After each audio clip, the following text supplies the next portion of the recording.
everybody. Welcome back to the Film Buds podcast. This is episode number 162, and my name is Henry. And I'm Paul. This week, we got a pretty good show for you. As it turns out, we have a review of the new Megan Fox action film Rogue, which is on VOD right now. And then we might touch on some news, like the Golden Globes just happened. We might touch on the Mortal Kombat reboot remake trailer, perhaps the District 10 announcement. And then we have a listener question, other stuff we watched. So, you know, the gist of it. Thanks again for joining us, everybody. Paul, it's good to see you, man. Yeah, it's good to see you too. Thank you. Anything going on with you? No, not too much. You know, Sane Show is releasing an episode this week. We've been a little quiet these last 2 weeks just because we had a little bit of an issue where a guest fell through, and it threw things off kind of after that. So beyond that, you know, just kind of hanging on, you know, same old. How about yourself? Yeah, I'm doing okay. I was telling you, I was kind of getting mid-semester burnout in my school program, but I mean, overall doing fine, you know, all considering doing fine. But yeah, looking forward to spring break and just prepping for the end of the semester and yeah, just ready for some sleep, you know? No, yeah, I get that. Yeah. Other than that, not too much else to mention, really. Nothing really podcast wise either. I guess one thing, since I had brought up the Mortal Kombat trailer pretty soon, it's not out just yet, but I am going to be releasing an interview with the composer of Mortal Kombat 11, the video game, on the Music Buds pretty soon in the next few days. So keep an eye out for that. That was a good time. And also he did Call of Duty World War II. So that was pretty cool. But yeah, keep an eye out for that. Yeah, not too much else to mention, really, Paul. I mean, we got plenty to talk about. Do we, though? True. But yeah, I guess we can go ahead and get to it. Yeah. Let's get into our review of Rogue. And we do have a clip, so take a listen. They're moving the asset. We go now. Get down! You wanna take what's mine? Let's go!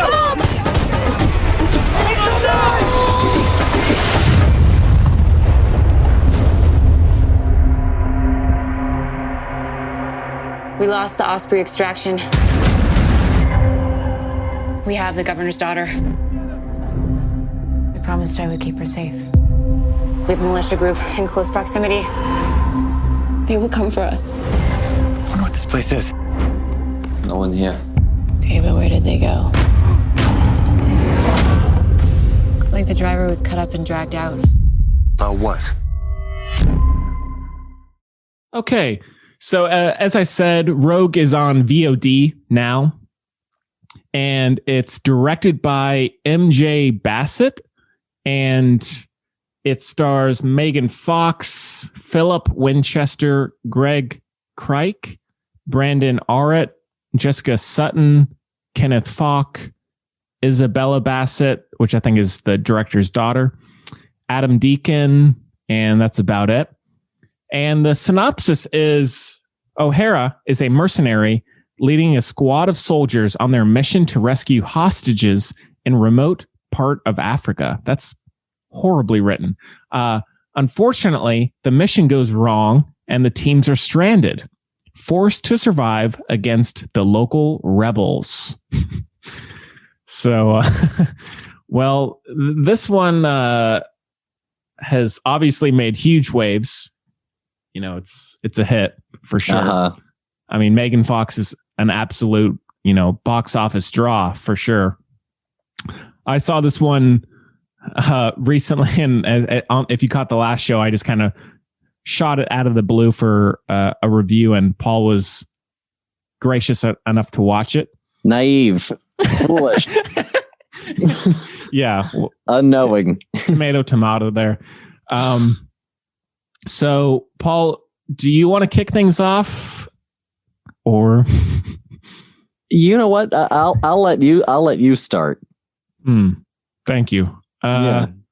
So as I've said on the show before, I tend to be drawn towards military and war films and mercenary films like this one is.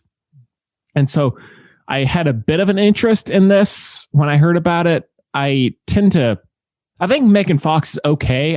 I think coming out of Transformers, I think she seemed to get a lot more shit than Shia LaBeouf did. And I think they were both at about the same level for many reasons, but he seemed to kind of get away scot-free. Not as much these days, but but I tend to am just curious to see what she's doing. I think she's okay. I like her in Jennifer's Body. I think that's the one most people go to. She's all right in Teenage Mutant Ninja Turtles. She's all right in that.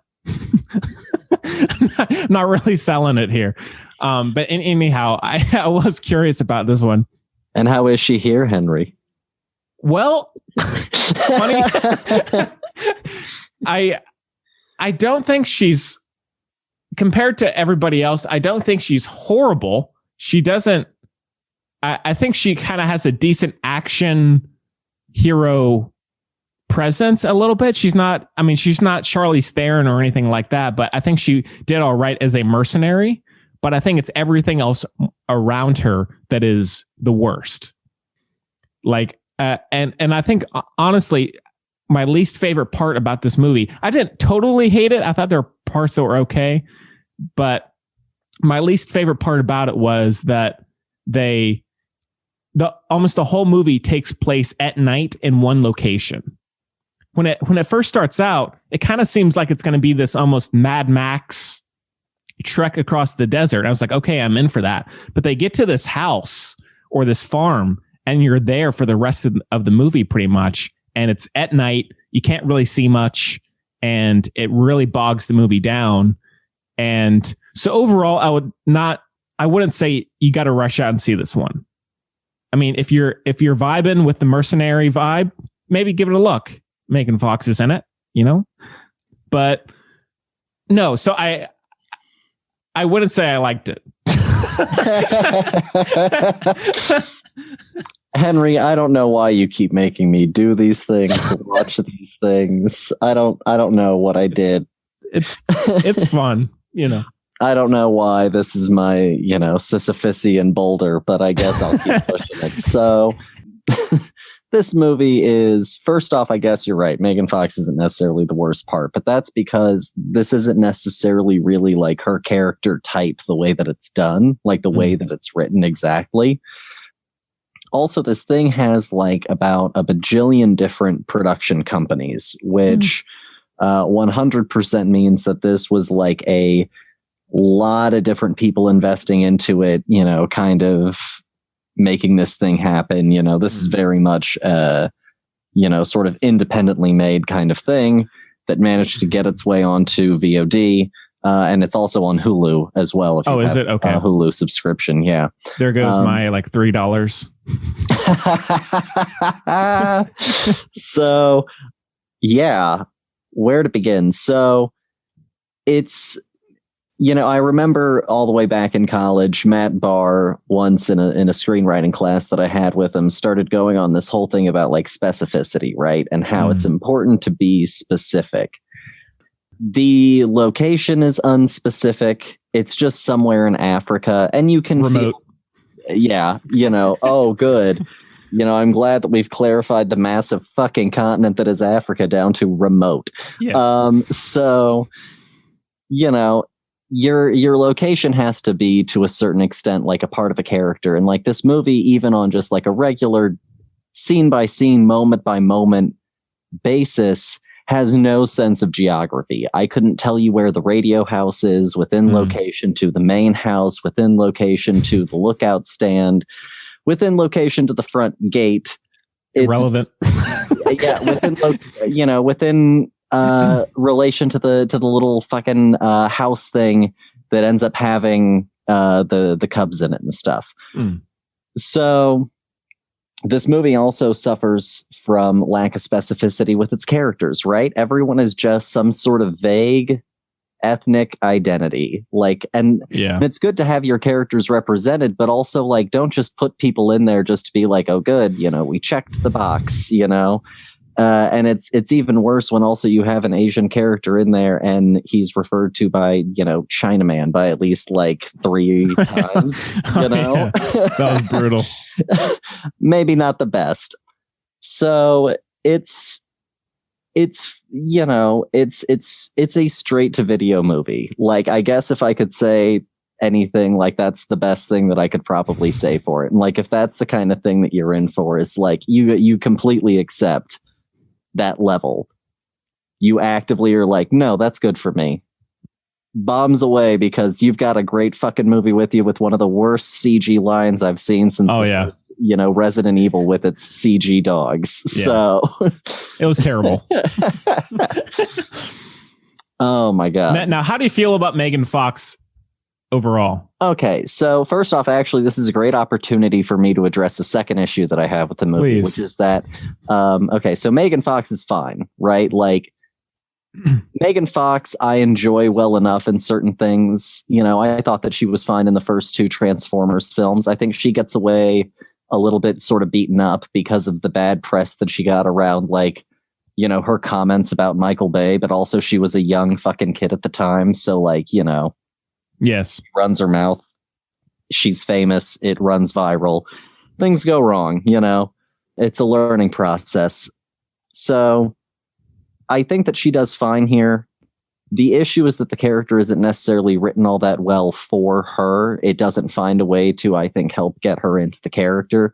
And here's another big issue that I have with it. And she uses fuck pretty indiscriminately in a way that doesn't have any sort of, artistry. Quentin Tarantino movies have F-bombs aplenty in them.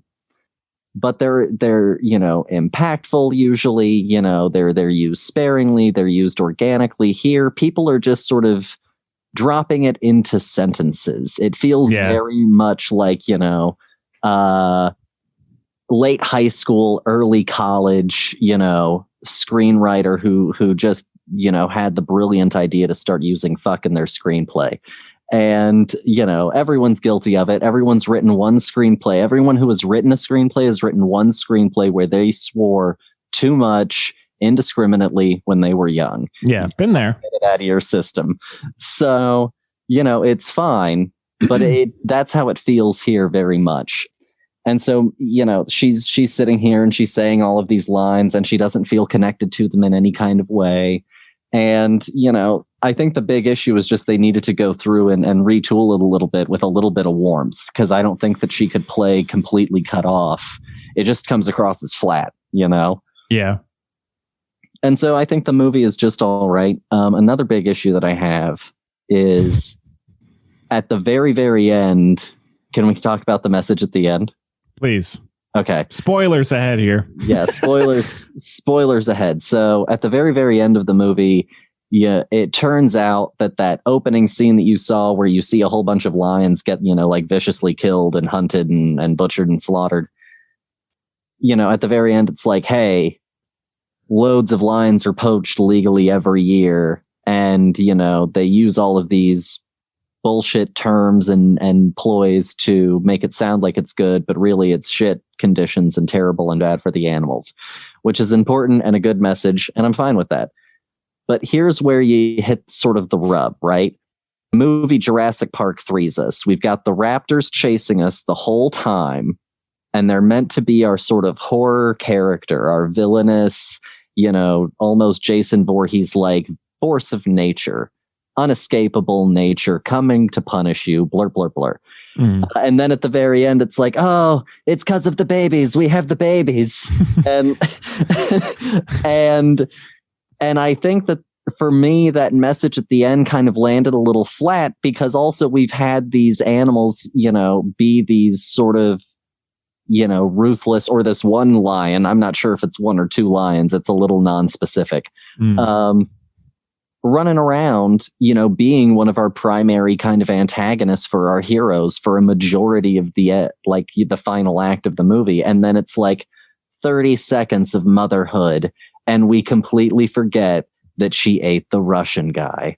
And, I just think that the ending of the movie landed a little bit wonky because they took the thing that they were trying to use as the message of like good things and used it as like a horror symbol kind of thing. Same issue that Fallen Kingdom has. Your dinosaurs for so much Great of that film. movie are meant to be, horrific and things that you should be afraid of. But then also, they're meant to be our big metaphor piece of why we should be saving them. And so it feels like trying to have your cake and eat it too. And I think that they needed to find a way to cut the fat and have the animals be the thing that mattered more instead of having them be the thing that was, also adding to this very kind of rote, indelicate, to a certain extent, kind of very vague Islamic terrorist militia in Africa. Yes. No, that's a good point. That's a good point. Yeah, because I mean, with the movie, it is, as you said, it is like you're just watching people get mauled. And now with this kind of movie, how like in slasher films, how you wouldn't want to necessarily watch a different version of the movie where the characters aren't being killed. Yeah.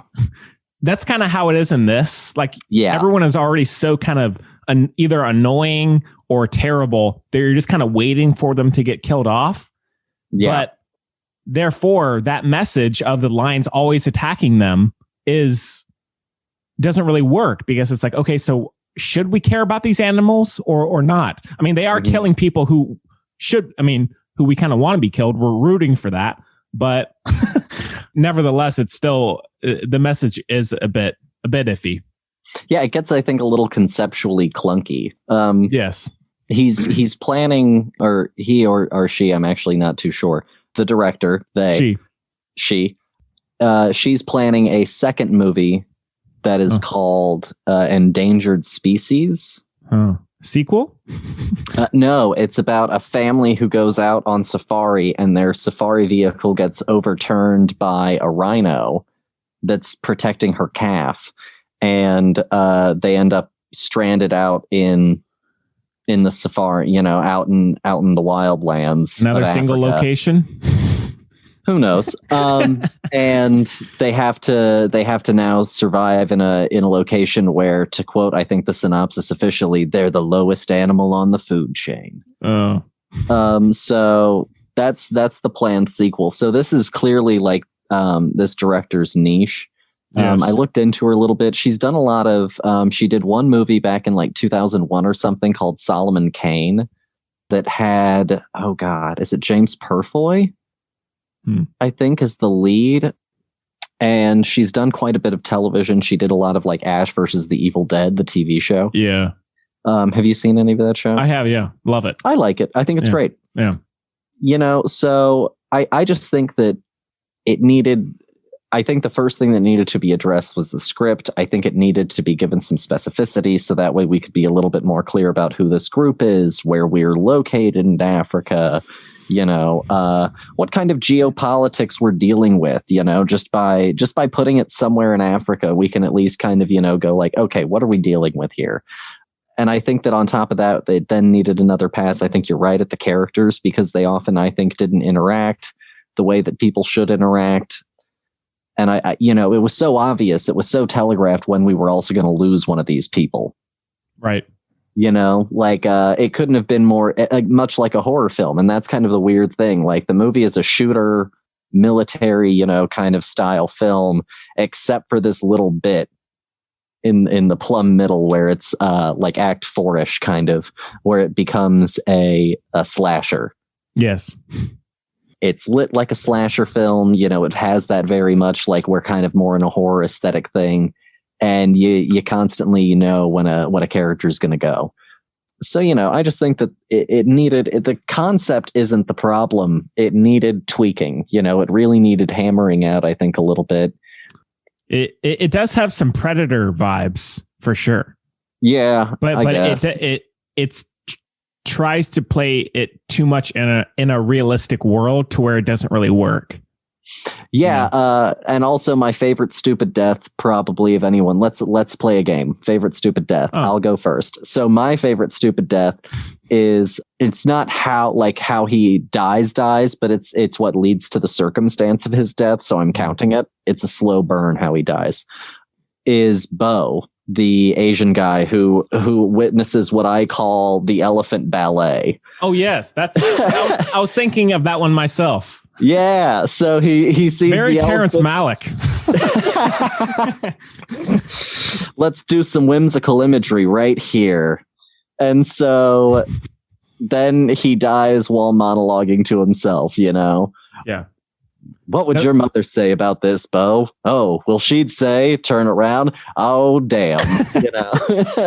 You sure tagged him. Wow. No, that's what I was thinking about. Also, it's not a death. It happens in the first act. There's this weird, it's this very cheesy kind of slow motion. When they're jumping off the cliff, and it's like Megan Fox and someone else, and it's like this. It's not full slow mo. It's almost like, it almost reminded me of like MTV slow mo, and it's this very jarring, jagged, kind of cheesy slow mo, and that's when I knew it was not going to be a good movie. Actually, I knew before that, but that's when it immediately left a bad taste in my mouth. No, yeah.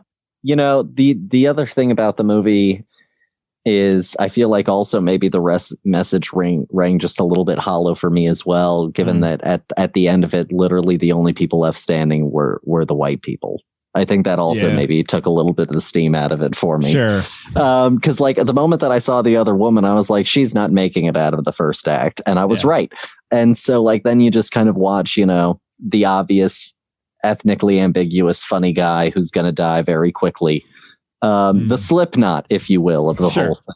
For those of you who have seen Suicide Squad. Yeah. The guy that is absolutely just there to be the first person to die, to shock the audience. So that way they're like, oh my God, death is all around us. But Also, Adam Beach is great in that role. He should have been in it more. But so it's just kind of I think that's the moment that I also knew that like it was going to be a bad movie, was kind of like once they were like in the scene where they were. I think that this was kind of the switch over for me where I was like, this isn't going to make the turn, which is when it was the slow motion for you. It was for me the talk about how like we don't have enough space for these girls, and like the entire dialogue scene that happens when they decide to save them, and then our hero is like, I'm going to be so pissed if I die because like I decided to do the right thing. Yeah. Great stuff. That was the moment for me.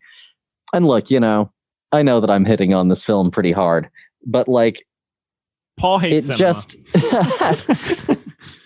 I think that every movie should be as good as it could be, and I just think that there is a better movie inside of this one that we didn't get to see. I agree. Also, because like this kind of movie, like the setup is fine. Like I could totally like a movie like this and like others similar to it. So that it was just the execution was not. No, and I think that sometimes it's great to get a star, but maybe also sometimes like we don't get the star, and instead we kind of try and see what we can do with that money elsewhere. Yeah. If we go one rung down. Well, Paul, considering the action-based nature of the movie, it's too bad we couldn't get a Machine Gun Kelly in there, Oh my God. He'd have done it. I'm sure. Yeah. I don't know. It's disappointing because it's just disappointing. I try and come up with something else, and at the end of the day, that's just how it is. I started watching it and I was like, wow, this opening's pretty like, fuck you and in your face. And then we kept going and I was like, oh, okay. And then Henry. No, yeah. And then I was like, he really just keeps making me watch things that I want to stop watching. Yeah. while I'm watching them. Yeah, that's my gift. But no, I'm in agreement. Would you have finished this one either? No. Although, wait, actually, the thing is, I saw this before we had agreed, so I did finish it. True. Under no, penalty of death. Yeah, you actually did choose to watch it. So I guess I can't say anything there, but yeah. Well, anything else about Rogue? No. That knife fight was pretty gnarly out of nowhere. We didn't have anything quite that graphic. Yes. And so that one was pretty bad. It kind of reminds me of like Anaconda. Yeah. Oh yeah, it has some. Yeah. For sure. It's kind of like Anaconda. If you like Anaconda, you might like this. Yeah. All right. Well, out of 5 stars, Paul? A half. All right. I'll go. Damn. I'll go 1. Fine. Fuck it. I'll go. It can have it. Maybe a light 2. Yeah. So yeah, there you go. All right. Well, I guess we can touch on some news. So the Golden Globes happened recently. Paul, neither you nor me watched them. No. But there were some good winners from what I saw. Did anything strike you as great or wrong? I mean, I guess I wouldn't say necessarily that anything struck me as wrong. Were there, I guess, some performances that I would have liked to have seen win? Certainly. I wanted Mank to get more. Oh, yeah. It got shut out, right? Yeah. Nothing. It didn't win Best Picture. It didn't win Best Actor, which I'm fine with, honestly. Gary Oldman has enough hardware. He doesn't need more. Yeah. And then it got shut out also for Best Supporting Actor with Amanda Seyfried. It got shut out with Best Director.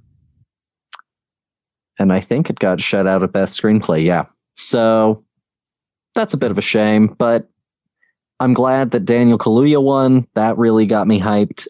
I'm good with Soul winning. Chadwick? Yeah. I'm good. I'm very happy with that one. I'm very content with that one. I could go either way on Borat winning. Same. Yeah. I'm glad Trent Reznor and Atticus Ross won for Soul. Yeah, well, they were up against themselves, kind of. Yeah, so. I do kind of wish they would have won it for Mank, though. I think that score is better, but, Yeah, I think it's just kind of an either or, because also the Joe's stuff that John Batiste did gets tied up as part of their soundtrack as well, and I do think that he did some really, really beautiful work with the music that he created for Joe. So either way, though, it's a win, I think. Yeah. But I didn't watch him. Yeah, I was glad, and I should have said it on our best of show. I was glad Mark Ruffalo won for I Know This Much Is True, the HBO series or mini series, because and one thing I should have said back then is, of all the movies that I saw, that mini series was my favorite piece of entertainment of last year. So I'm glad he won for that. Okay. Yeah. And honestly, as far as the TV stuff goes, also, I certainly haven't seen loads of the TV that was nominated. Good for Schitt's Creek. I mean, it's a powerhouse at this point. Yeah. It's more of a question of, when doesn't it win? I don't know. There's so much content out there. And this is, I guess, something that we've talked about before, right? There's so much content out there that it can sometimes make it a little bit tough and a little bit, it's almost like trying to track YouTube content at a certain point, right? Like scroll fatigue hit you back when it was just Netflix. Now you've got scroll fatigue, pick your flavor. So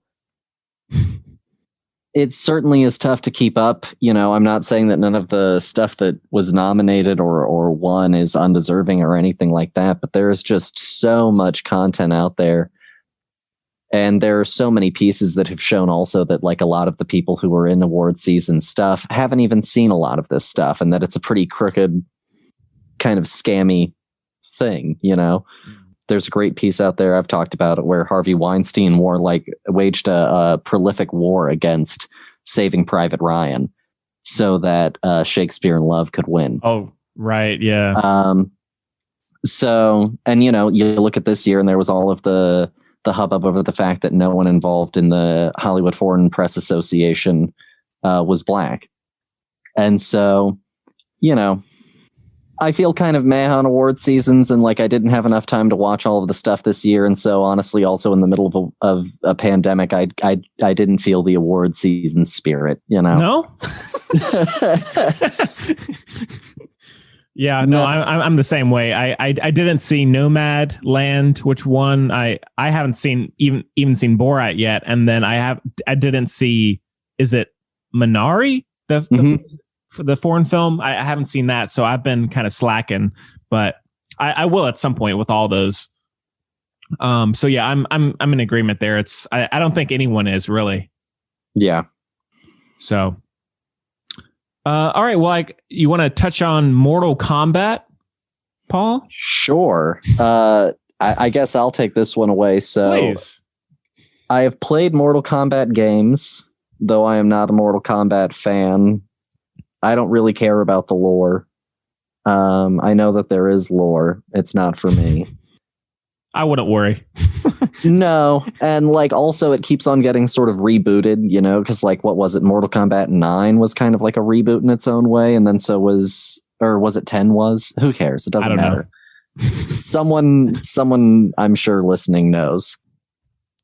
So I've seen the old movies, which are terrible but hilarious, but terrible. Mm-hmm. Those are the right kind of bad. Have you seen them?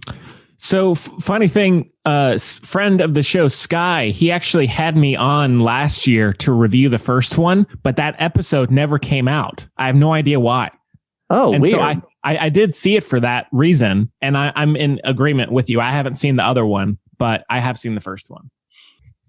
Then I saw the Mortal Kombat like web series that came out. Did you see that? No. Okay, there was this web series that came out.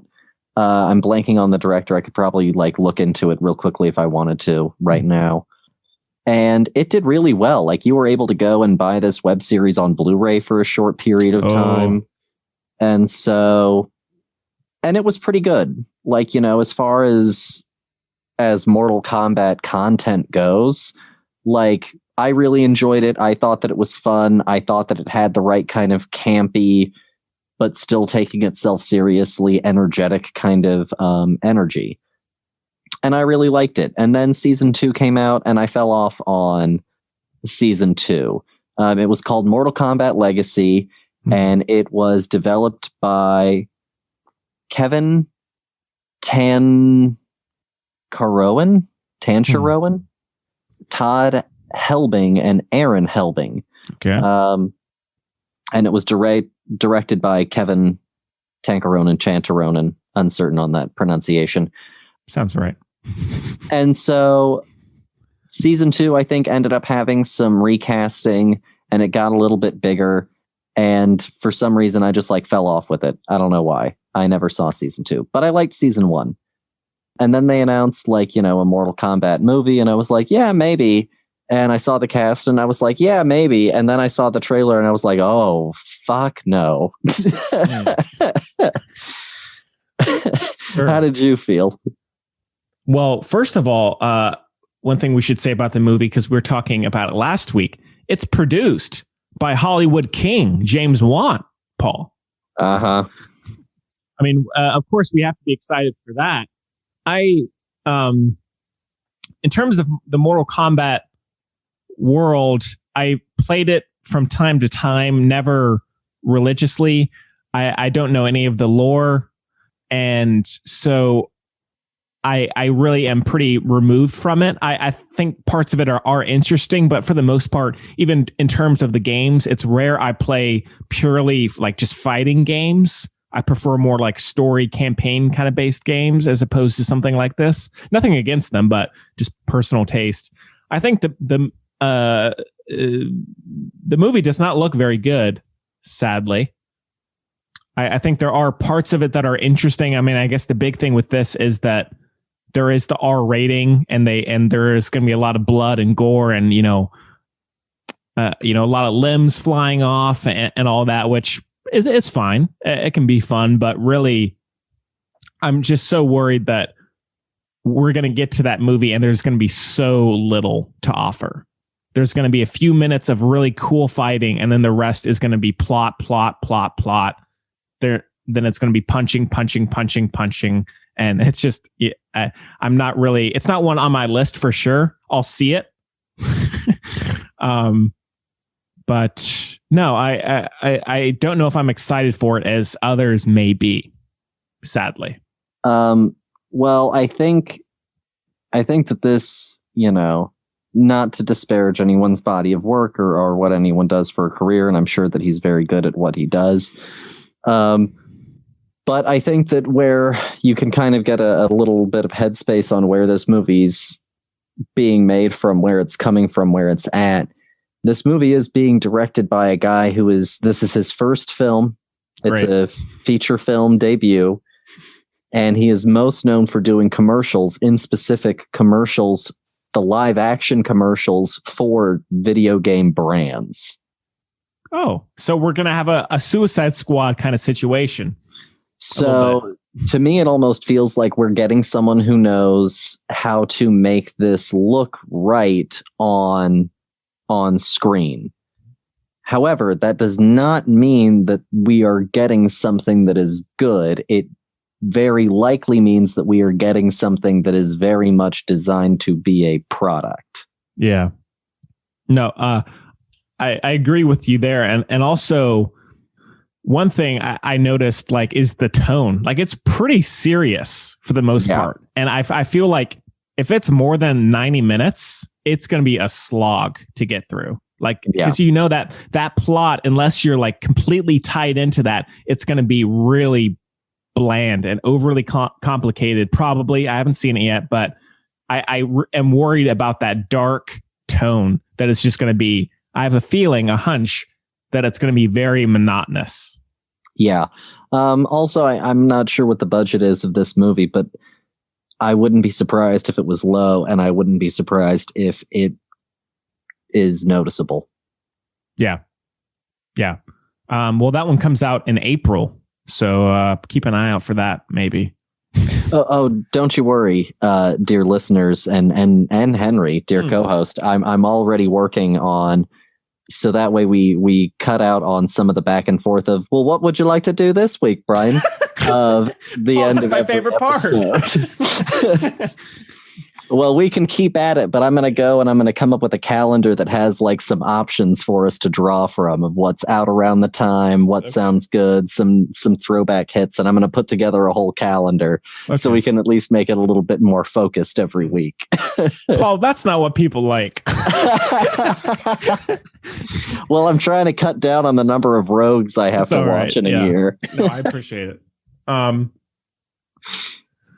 But maybe we could have once a year we could have Henry's Corner. It's just I choose something, we'll do it every third or something, It's the one we have zero listenership for. Honestly, since you didn't do the first Mortal Kombat, maybe sometime around the new one in April, we'll go and either release that episode or bring Sky back on or something like that. Yeah. Be very meta to have him have on for this one. So yeah, that one comes out in April. And then I guess we can touch briefly on the District 10 script announcement by Neil Blomkamp, who of course did District 9, Elysium, Chappie, the best film. And he's been trying to get a few films done or financed, but a lot of them have fallen through. And it seems like this could have the potential to get made, considering how well District 9 did.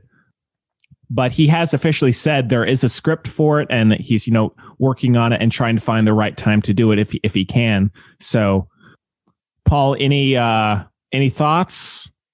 We haven't talked about Neil Blomkamp on the show yet. No, I like District 9 quite a bit. I think that it's fun.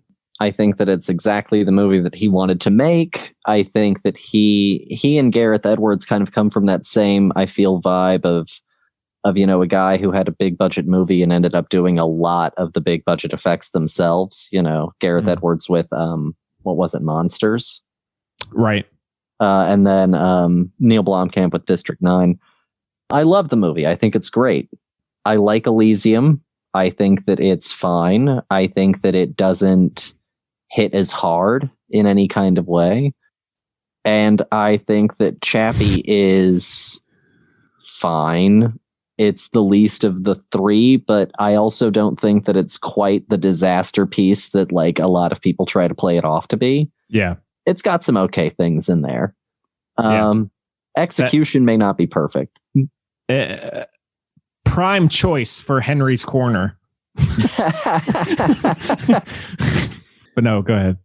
So, I know that he had talked about maybe doing District 10 as like as a book. I know that there had been some talk of him being like, oh, well, maybe I'll do it as a TV show. I think even at one point he was like, maybe I'll go back to the District 9 universe in a video game. So he's really been, I think, all over the place with it. So I guess my hope is that he finally has the idea that he wants just as much as he had the idea that he had for District 9. Right. No, I agree. But yeah, that one, of course, is not even being in production yet. So, that could be a long ways off, but we'll keep you updated if there's anything else from that. Paul, any other news comes to mind for you? No. WandaVision ended this week. Raya and the Last Dragon comes out this weekend. Not next week, but the week after is Falcon and the Winter Soldier. Yep. I couldn't be more excited. No, I guess not too terribly much in terms of like news that I can think of. Nothing that really, I guess, strikes me. Disney's doing a price hike for Plus, but that's unexpected. Yeah.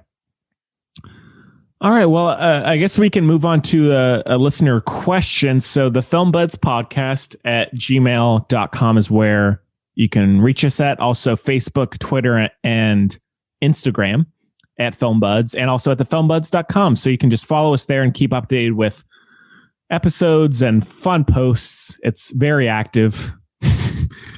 And so, yeah, please, if you're a new listener or if you've been listening for a while, please send us any questions, comments, whatever.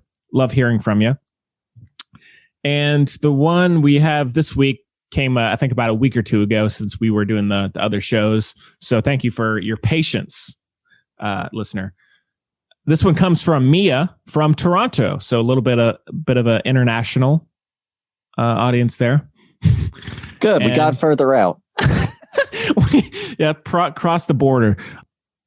So she says, with the world in tatters, do you think that 5-10 years from now, there will inevitably be an influx of COVID, election, conspiracy, and possibly natural disaster movies? Every generation has their troubles. That's true. But do you think this will cause an increase or a decrease in quote unquote true story entertainment? Mia. Thanks, Mia. Yes. Thank you, Mia from Toronto. Yes. Henry, why don't you start with this one? I think there's going to be. Things are so crazy right now. None of it is good, really. But I think that whether it's because of money or because people are so mentally off now, that I think there will be an increase. I mean, look at like with 9/11, we had 5-6 years after that, we had Paul Greengrass's movie United 93. We had World Trade Center. Even just a year or two after the Boston bombing, we had Patriots Day. So like, I think that with events like that, and then having had many films, many TV shows, whatever, I think we're definitely going to have a lot. I mean, already we've had that movie Songbird, which is a COVID-19-esque movie, of course, produced by Michael Bay. That's out already. I know Adam McKay is working on a COVID-19 film of some kind. So I think that for better or for worse, I think we are going to have an influx of, especially, I think maybe even more so COVID, I think election and conspiracy stories, I think is going to be huge, probably. And whether that's a good thing or a bad thing, I don't know. But I think there is going to be, whether it's 5-10 years, whatever, I think there is going to be a bit of a increase in true stories of the 2019, 2020, 2021 years. Paul? No, I think that's completely fair. I mean, we already see, and we've talked about it a little bit on the show, I think we've already seen kind of like pop, if you will, pop history, pop event sort of movies show up, like, things that are ultra, and I don't mean pop in terms of like them not being stories that should be taken seriously, but popping up in terms of relevancy, right? We're doing them with immediacy, without a lot of sort of looking back in any kind of way. I think that we saw that not looking back in any kind of way, but without any gap between when we're looking back and when it happened. And you see that with movies like Bombshell, the Roger Ailes. Oh, yeah, movie. Yeah. That movie, that event happened, and then you had the movie, and I think you also had like the TV movie with Russell Crowe. Oh yeah, I never saw that one. I think there was also a TV movie for it at the same time. The movie about Comey and all of that, and Trump and the CIA. And so we're already seeing a lot of movies that are being sort of made to immediately address it, which I think is one a little bit ludicrous. We don't have anywhere near kind of the information that we would necessarily need, I think, to really accurately discuss it. And we also just don't have the space away from it. It's kind of like talking about like a relationship right after it's over, or like a loved one right after they pass. Like, you don't have anything resembling perspective. And so I think that you'll definitely continue to get more of those kind of direct telling of the stories. I'm not sure that we'll get election conspiracy movies. I mean, we'll probably get a few. I wouldn't be surprised if we see some sort of capital assault movie happen at some point. What about disinformation? Yeah, for sure. Probably. I think that's already kind of a, I think it's already kind of a theme that's been a little prevalent. And I think that certain movies that have come out recently have actually had the foresight to kind of, very, very subtly, work in a lot of themes that when you go back are actually even more timely to now than they were back when you first saw it. I'm hoping that any of the movies that we see coming forward that choose to use some sort of allegorical something in lieu have taste, I don't necessarily want like the cabin fever horror version of COVID. I think, like maybe I'll get catharsis from it, but also like I just lived it. So yeah. I mean, and this is the thing I should say, even though I think there is going to be an increase, I don't want them. That's, I should specify. Even though I think there is going to be, I wish there would not be. I think there are other themes that we could pull from, other themes, other topics, other ideas that happened in the right now that we could pull on for content. But yeah, we're definitely probably going to get a lot of this, more than I would like. I certainly already hate that TV shows are putting it in there because it's obviously the easiest way to work it into your TV show that suddenly everyone's wearing a mask, blur, blur, what have you. But personally, even for me, it's a little bit like too soon. I'm living my COVID life. I don't want to watch my characters live their fucking COVID life. Mm-hmm. Same. Yeah.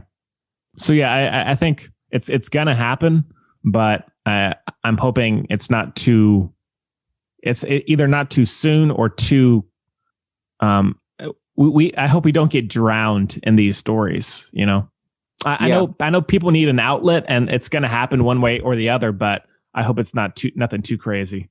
Yeah, and I hope that people come to it with a perspective, with something to say about it, other than just like, COVID sucked and the government did nothing.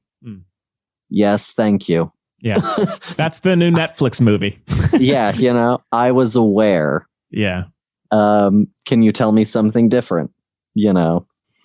So. Yeah. But yeah, that's a good question, Mia. Very good. Thank you, Mia from Toronto. Let's see if we can beat Mia from Toronto. Let's reach further. Yes. Oh yeah, that's true. Yeah, that's our furthest, I guess, most recent since our announcement of the countries. So listen, you lazy sons of bitches, if you have the time to listen to this, you can, while I'm yelling at you right now, go on and you can go and ask a question. Yeah. I've given you more than enough time. You can do it right now. Yeah. You can prove me wrong and make me shut the fuck up about it. If you just go right now. Yeah. And ask a question. Thank you. Right now. Like dear Mia from Toronto. Yeah. And again, you can do that. The Film Buds podcast at gmail.com, at Facebook, Twitter, and Instagram at Film Buds. And all of that is in the show notes. So if you need a little clarification or spelling, it's right there for you. I do it specifically, Paul, for that reason. I don't know if that was obvious, but Henry is helping you people out here. Yes. I'm begging you. Cool. Well, I guess we can end off with our picks of the week. Paul, I guess we haven't done it for the last couple of weeks, or at least the last 2 weeks we haven't done it because our show has been a little different. Have you been checking out anything recently? I've still been keeping up with WandaVision. It's great. Not too much. God, I don't know what I've watched lately. You know what? I watched FernGully recently. That was fun. You ever seen FernGully? No. It's Dances with Wolves or Avatar or, that kind of plot, but it's got, it's a Don Bluth, I think, animated movie. I think it's DreamWorks. And it's got Robin Williams as a bat that's been tested on by humans. And it's got Tim Curry as an evil spirit that feeds on chemicals that was housed inside of a tree that breaks loose after land clearing machines destroy the tree. So it's an old 90s film that I grew up watching. So it's not, outstanding, but it's a nostalgic favorite. And I recently watched that one. So that's my pick of the week. Okay. I have a couple things. I've been rewatching Monk, the TV series, which is on Amazon Prime, which I love. I grew up watching it, and so it's been nice to go back and check it out. So if you have not seen that and you like good detective shows, check out Monk. And it's got a lot of heart in it. It could be very emotional show, and Tony Shalhoub is really good in it.